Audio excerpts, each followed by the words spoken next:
Welcome back to the channel, everybody. So, in today's video, we're going to be talking about the Flatlap that I have that you've maybe seen in some of the other videos that I have here on this channel doing different lapidary stuff.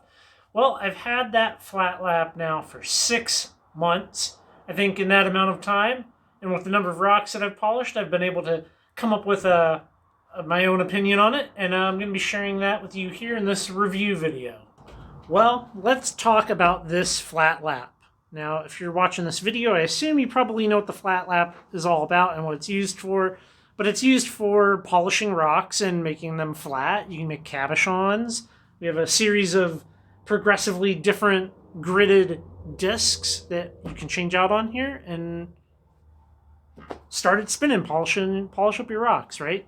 So I think we'll go over some of the pros and cons, my thoughts on it. I think it's a good system. You know, after 6 months of use, I've polished 50, 60 rocks probably at this point on it. I think I have a good idea what I like about it, what I don't like about it, and we'll tackle that now. So I like the footprint of it. You know, this past summer I did a massive amount of research into high tech before reaching out to them, and I'm happy with it. You know, I knew I was going to be happy with it before getting into it.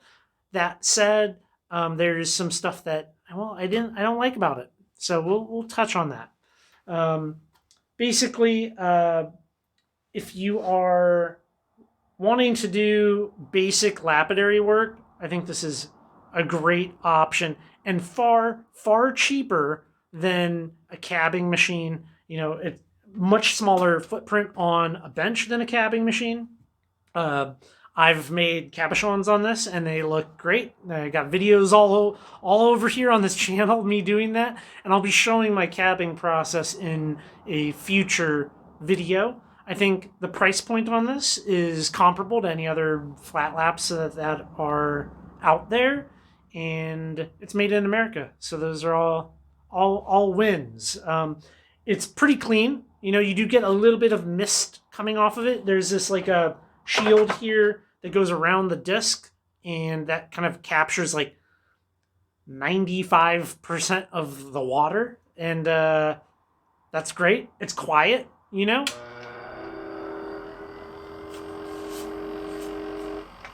You're hearing other stuff probably vibrate on the bench here, but it's quiet. You can run it indoors. It's not like something you really need hearing protection for. It's an all-plastic construction, which I know might turn off some people, but I think it's a perfectly fine plastic construction. You can kind of see how thick this is. Essentially, we have a cone here with a motor mounted in it, and you can take these off, put a different disc on. It's always harder when the video's on. So that's pretty much that. It just works.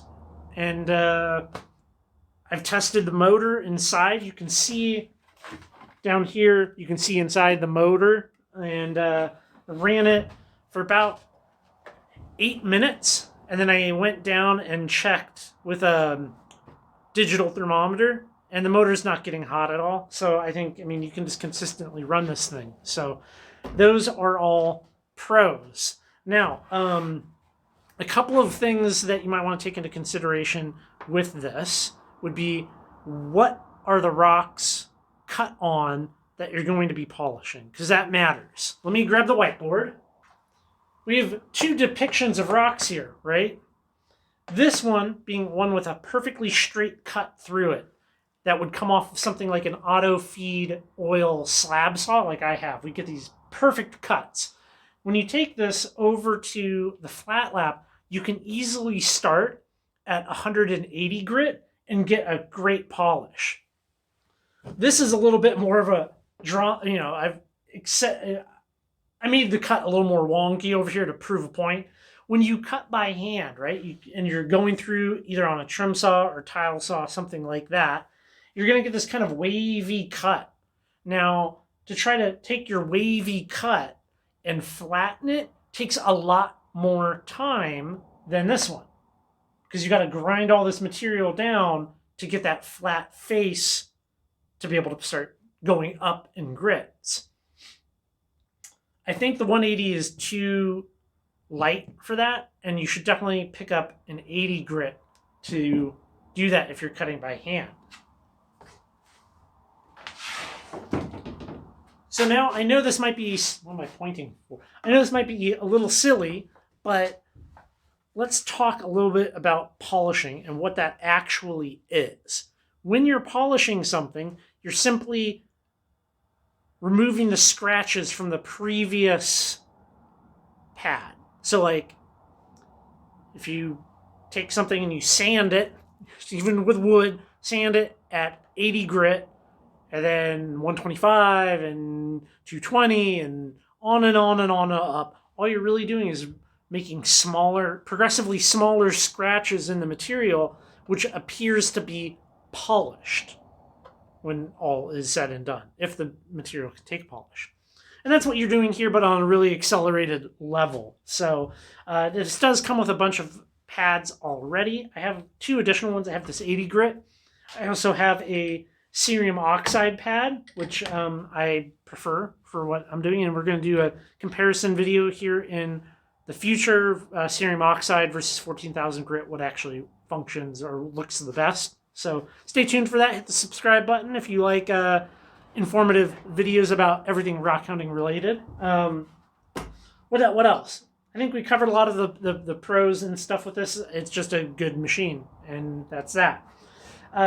The major con for this is the water system, and a little bit like the company, they kind of know because they sell upgraded water systems for this thing. So when you buy this, right, it's going to come and you're going to have these little cups here. You got these little things that attach, and you know, you have put water in the top cup and it drips out, and there's a little drain down here, and it goes into the bottom cup. You take it off, you throw it away, right? And I ran it like that for a couple of weeks, and I started to get annoyed by having to empty the cups all the time. So I took a viewer's advice, and I did this little bucket here. So I had this bucket set up over here with a little drip line and 2 gallons, and it would drain down into a 5-gallon bucket, and that was a major improvement. And I know buying lapidary equipment and stuff can be quite the big expense for people. So this is a great little budget setup, budget improvement that you can do. And well, you could absolutely just run it like that, you know?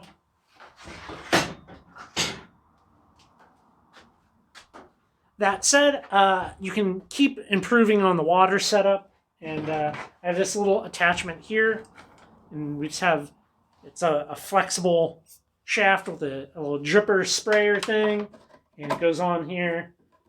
You set it up, and that connects to a pond pump that I have in a 5-gallon bucket, and it just squirts the water out.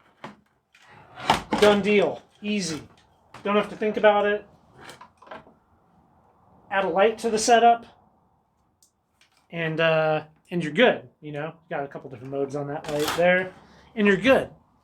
So I think that kind of about wraps it up. This thing here, this is a little rack that I got on Amazon for drying dishes. I mean, if you think about it, it's kind of like a little dish. So yeah, for drying dishes or storing your dishes, and it was like $6 or something, little thing. But it's nice for letting your discs fully dry out.